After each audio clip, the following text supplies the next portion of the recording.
Hello, collective. Welcome again sa ating timeless reading. Yan. So, alamin natin dito sa reading na ito. Ito, palagi itong nakikita sa comment section. Bakit nga ba iniiwasan ka niya? Yun yung itatry nating figure out or sagutin dito sa reading na to base sa kung ano yung mga lalabas sa cards. Okay?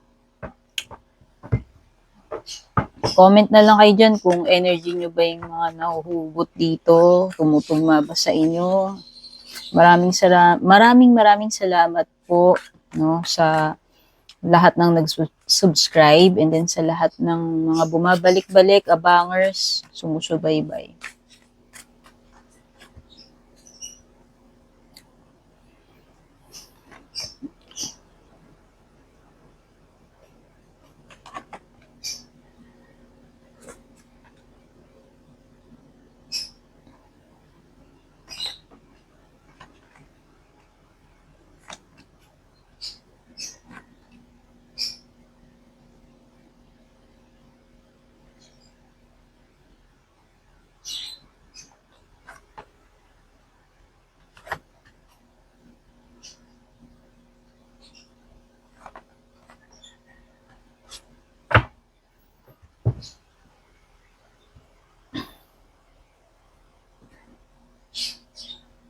Sagad natin sila doon para makita lahat. Yan. Kasi malakas yung lighting ko dito, ibang cards baka hindi nyo makita. Naka-fixed kasi yung position ng lighting ko dyan. So, yung mga lumalabas na signs dito, strong energy ni Scorpio, Pisces, Aquarius. So, kitang-kita rito, sa, mo, recent past energy mo this is the Eight of Wands reversed. Kitang-kita dito na nagkaroon kayo ng, hindi pagkakaunawaan or pagtatalo netong huli lang or itong recent lang Maaaring iba, this is an indication na parang nag-slow down, no? In the recent past, nagkaroon ng pagbagal sa communication or parang nagkaroon ng pag-slow down pagdating doon sa overall energy ng connection ninyo or relationship ninyo. No, maaaring nagkaroon ng mga delays dito when it comes to communication. Parang in the recent past, nagkaroon ng slowdown or pagkawala ng momentum or ng flow dito sa inyong connection. No? So, pwedeng nagkaroon ng panlalamig, no? Pero ang pinag-ugatan nito is, pwedeng miscommunication or misunderstandings. Okay, dito sa card na to, nakikita ko dito is, actually, pwedeng ito yung present situation ninyo. No? So, dito, nakikita natin dito sa baraha mo na maaaring nagkakaroon ng begging.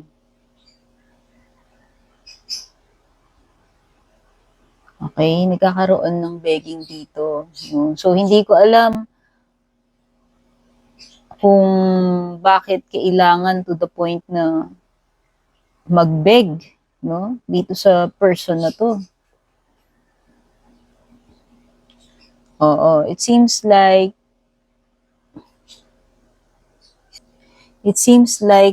nagkakaroon ng begging dito kasi nga maaring in the recent past nabanggit ko nga na parang nagkaroon ng misunderstanding tapos nagkaroon ng parang pwedeng kulang sa time or pwedeng nagkaroon ng mga delays or nagkaroon ng miscommunication, no? So, pwedeng dito sa present, kung ikaw man ito, parang you are hoping or begging na sana, alam mo yun, makapag-usap kayo or pakinggan ka niya, no? Kung ikaw man yung nagde-demand dito na sana makinig siya or mag-usap kayo. Kasi ayan nakikita ko dito sa present, whether ikaw ba to o siya, meron energy na nagbebeg.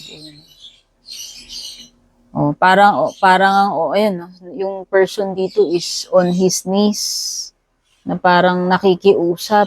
So, ayan, kung ayaw nyo yung word na nagbebeg, sabihin natin na maaring you are trying to ask this person, no, na pagbigyan ka or mag-usap kayo, no, kung ano man yung gusto ninyong mangyari dito. Okay. So, with the death card here, nakikita ko, this is the energy wherein parang um, kawalan ng kawalan ng pagbabago doon sa situation. It could be na merong something dito na maaaring mag-repeat, no? Yung pattern na yan, no? Kumbaga, this is the card ng repeating the same old pattern. So, sa tingin ko, kung ano man itong nagiging ugat ng problema ninyo, nangyayari sa inyo, pwedeng hindi lang ito nangyari ngayon. No?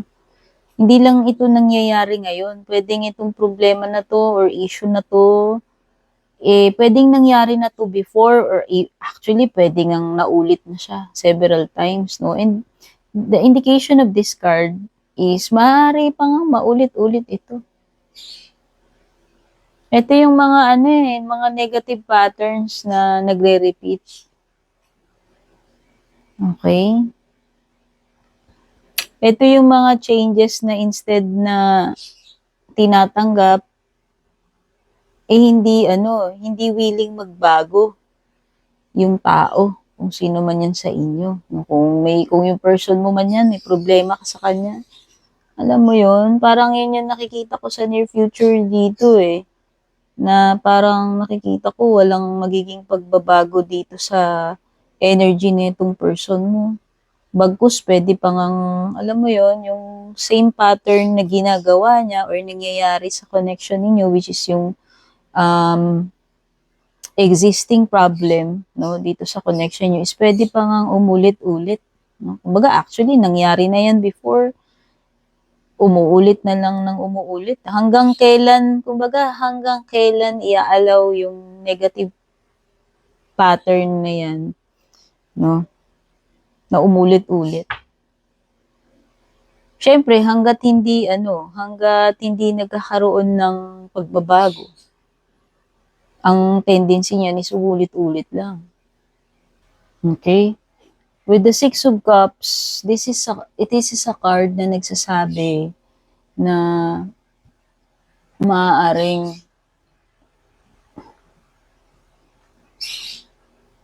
ito yung pagiging stuck sa past na instead na mag-move forward, alam mo yun, parang ito yung energy na bumabalik-balik lang lagi doon sa nakaraan.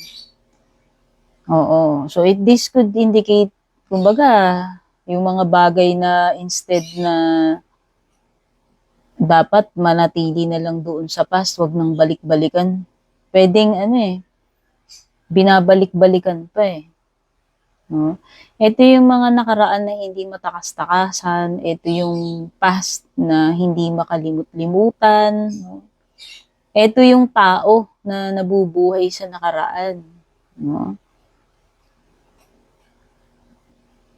So, hindi ko alam kung ikaw ba ito.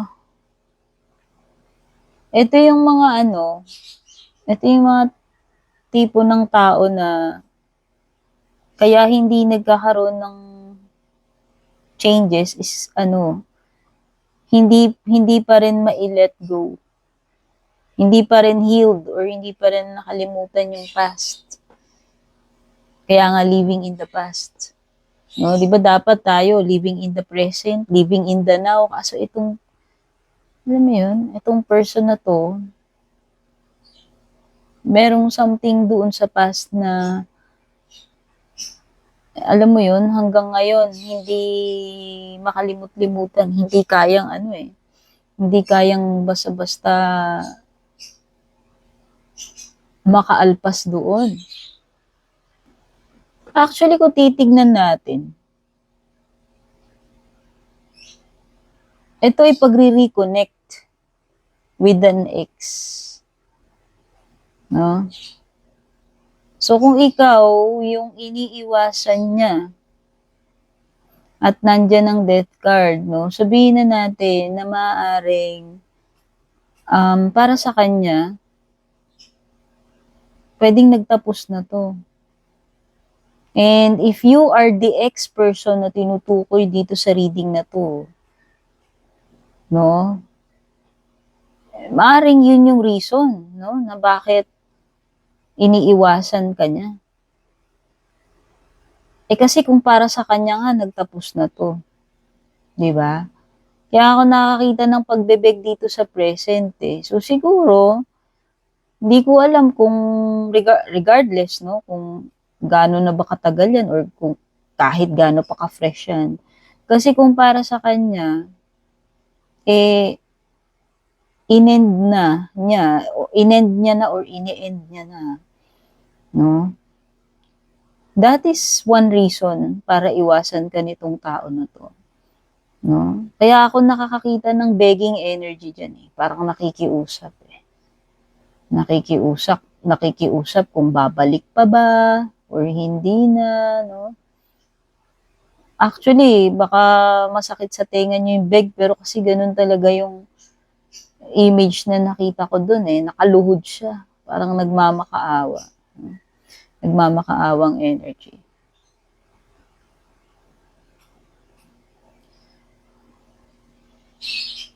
Pero, kung hindi ikaw yung ex na tinutukoy dyan, no, pwedeng yung past person niya. Maaaring nagkakaroon sila ng reconnection. Okay?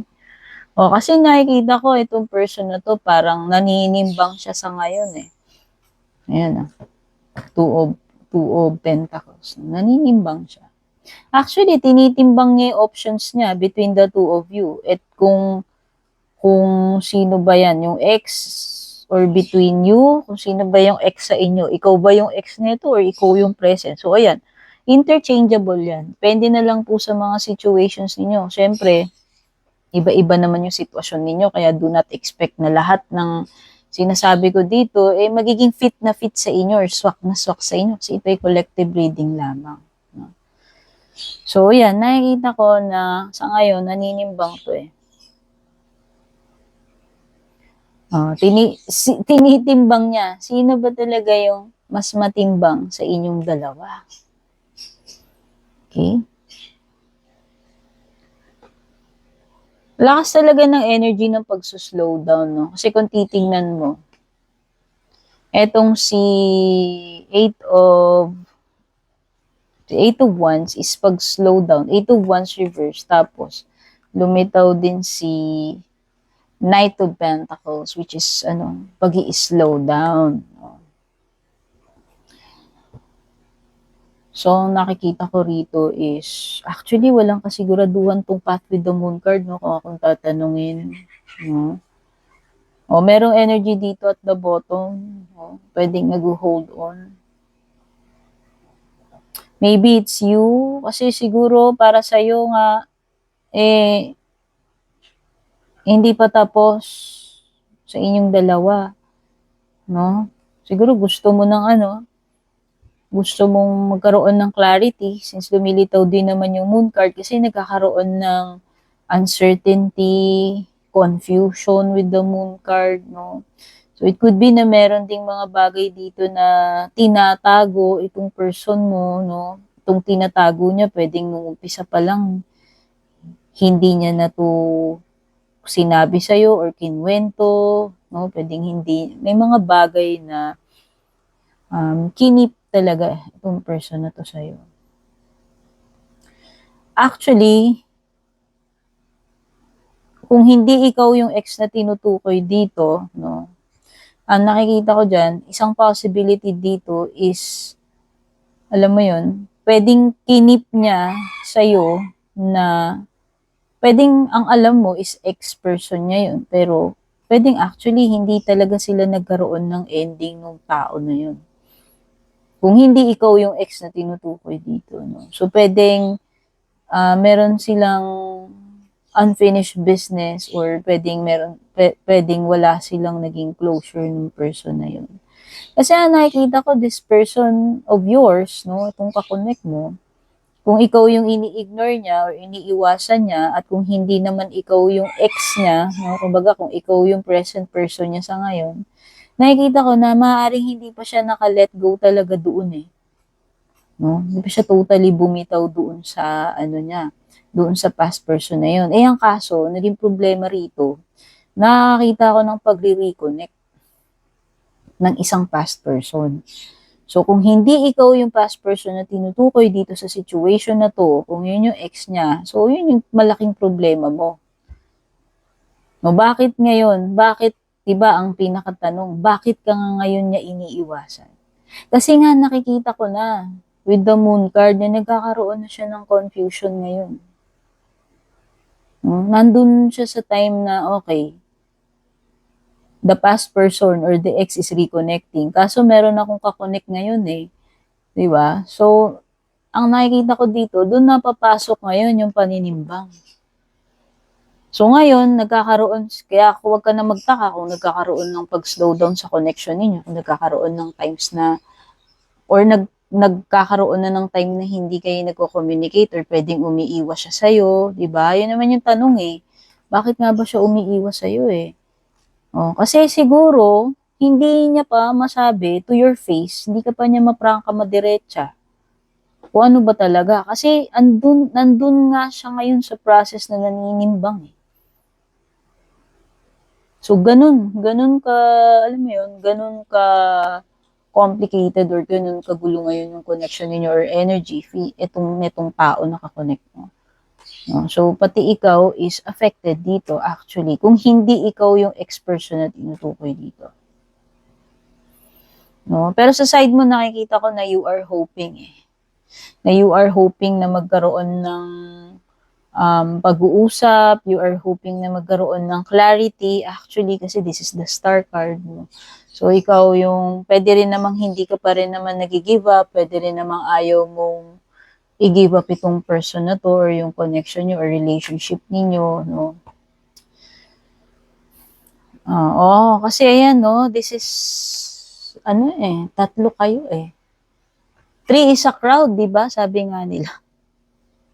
Sa relationship. Alam nga naman, di ba? Alam nga naman, gusto mo may tatlo kayo, di ba? 3 is a crowd. 2 lang kayo dapat. So, ayan, nakita ko na itong reason, bakit siya umiiwas ngayon is nandun siya sa pwedeng this person is also afraid to admit to you na maaaring, alam mo yun, mas matimbang itong person na tinutukoy ko. No? Na naging reason kung bakit siya umiiwas sa'yo eh. Actually, mayroon tong moon also represents our fears eh. So, pwedeng itong person mo is afraid to admit to you the reality na maaaring, alam mo yun, baka hindi ikaw ang piliin niya. No? So, syempre, kaya siguro nagkakaroon ng delay dito. Kaya siguro nagkakaroon ng pagbagal. Kaya siguro nagkakaroon din siya ng pag-iwas sa'yo. So, ang hindi natin alam doon kung iniiwasan ka na lang ba niya hanggang bumitiw ka, magsawa ka na lang, or mapagod ka rito. Oo, kasi nakikita ko dito, ayan pinupursue. Ikaw ba yan? Sinusuyo mo ba siya? Kasi ito, energy ito nang nanunuyo dito sa present. No? Kasi nga, parang nafe-feel ko dito is desperate energy, begging energy. So, ayan kung nakaka-relate kayo dyan, di ba? At kung kayo yung nagbe-beg dyan, no? Raise your hand or i-comment nyo dyan. Taas nyo yung kamay nyo. Ikaw ba yan? Energy nyo ba yan? O ikaw rin ba yung umaasa rito? Hindi ka rin ba nag-hold on dito? No? Kasi pwedeng both is, represented yung energy nyo, energy yung dalawa rin eh. Kasi, nakikita ko na itong person mo rin is hindi pa rin totally nakabitaw doon sa nakaraan niya. At yun nga yung nagiging reason kung bakit kayo nagkakaroon ng paninimbang dito, nagkakaroon ng kaguluhan, uncertainty, pagiging unsure, pagiging nagkakalabuan, no? Paninimbang, pag-iiwas, no? Kasi nga, lumilitaw dito, na tatlo dito kayo sa situation. O, may energy ng Ten of Pentacles dito. Ten of Pentacles is,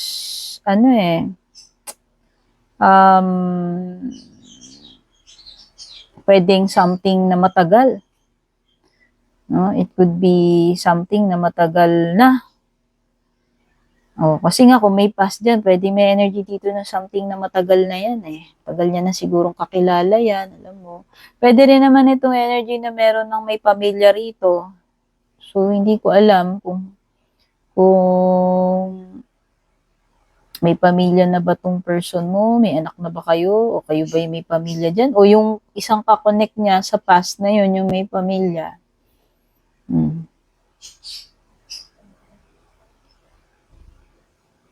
Or, kung energy mo to, you are hoping, kasi ayan, si Star card is parang nangangarap or umaasa na someday, alam mo yun, ito ay mauwi sa pagpapamilya, pagpapakasal, pagsisettle down, no? Na someday, kayo pa rin hanggang tumanda kayo, alam mo yun. Pwede rin kasi ito yung mga hopes, wishes, or fear, hopes or wishes mo about this connection, about this person.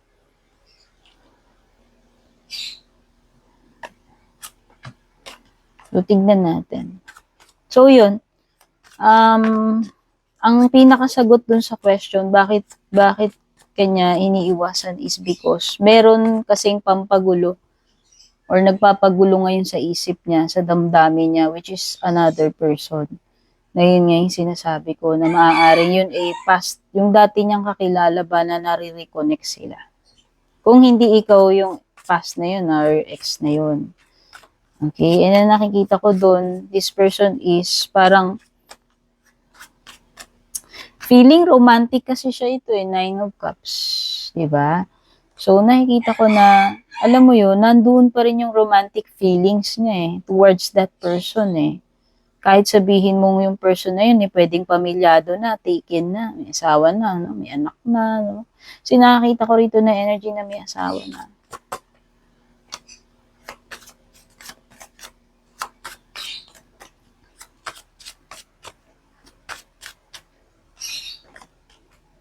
So, napahaba na yung reading natin.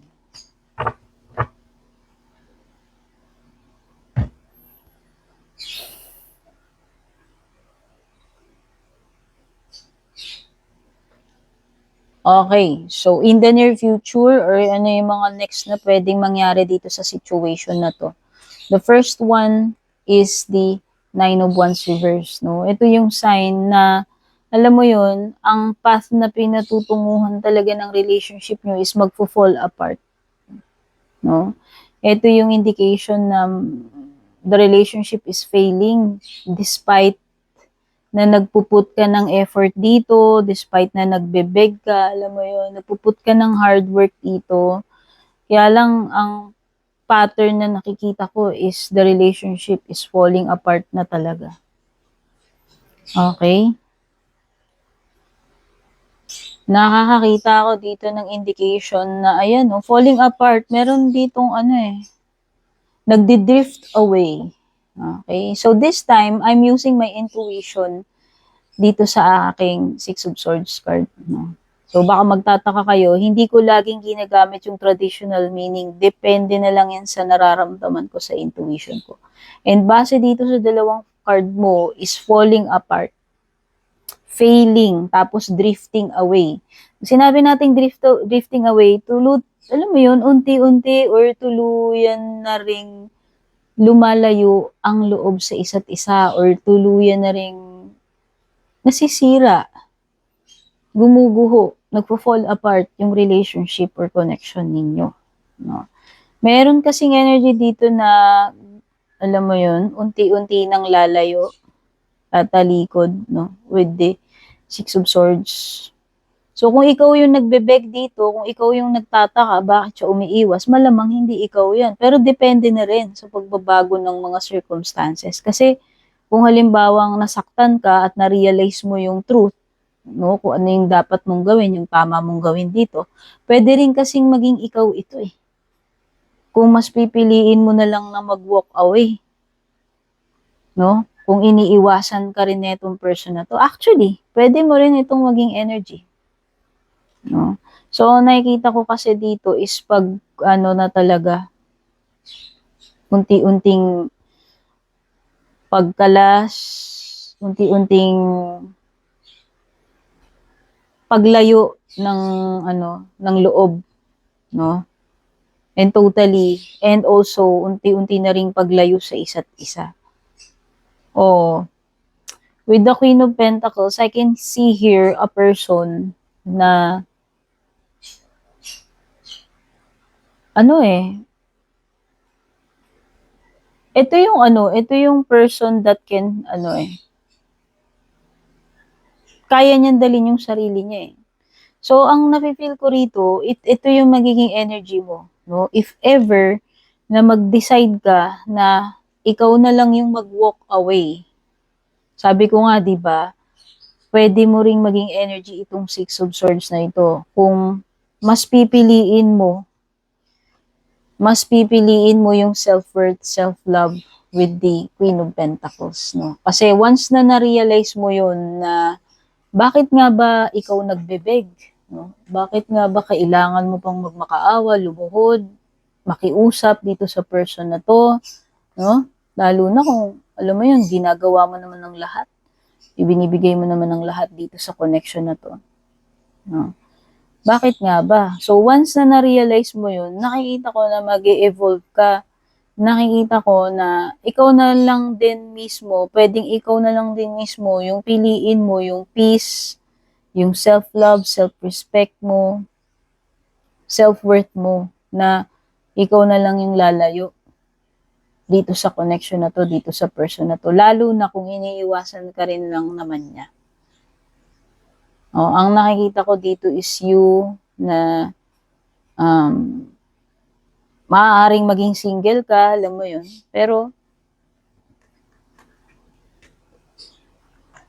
makikita ko na ano eh, kakayanin mo yan eh. Pwede yan. So, yun na nga. Pero ang sure dito is, kaya kanya iniiwasan is because, yun nga, because of another person na sinasabi ko, kung hindi ikaw yung ex, yun yung ex niya yung tinutukoy ko. A past person yun eh. Na maaaring yun yung gumugulo ngayon sa inyo, sa situation ninyo. Okay? And then nakikita ko rito is the Sun card. Ito yung indication na magkakaroon din ng clarity dito. Kaya kung ngayon nalalabuan ka pa, andyan pa yung Moon card upright, no? In the future, sa mga darating na araw or weeks or months, kung ewan ko, hindi ako nagpe-predict ng timing. Nakikita ko dito na unti-unting magkakaroon ng kaliwanagan. No? Unti-unting magkakaroon ng answer for you. And Sun card is also, by the way, an indication ng paparating na happiness sa buhay mo. So, why settle for breadcrumbs kung kaya mo namang, alam mo yun, maging masaya in a relationship or maging masaya kahit single ka. Diba? Bakit ka, magtsatsaga sa mga mumulang ng breadcrumbs, hindi ba? Yung mga nalalaglag na maliliit na piraso, kung can afford mo naman yung buo. Na para ka lang nagmamalimos, nagbebeg pa ng pagmamahal dyan, di ba? Or attention.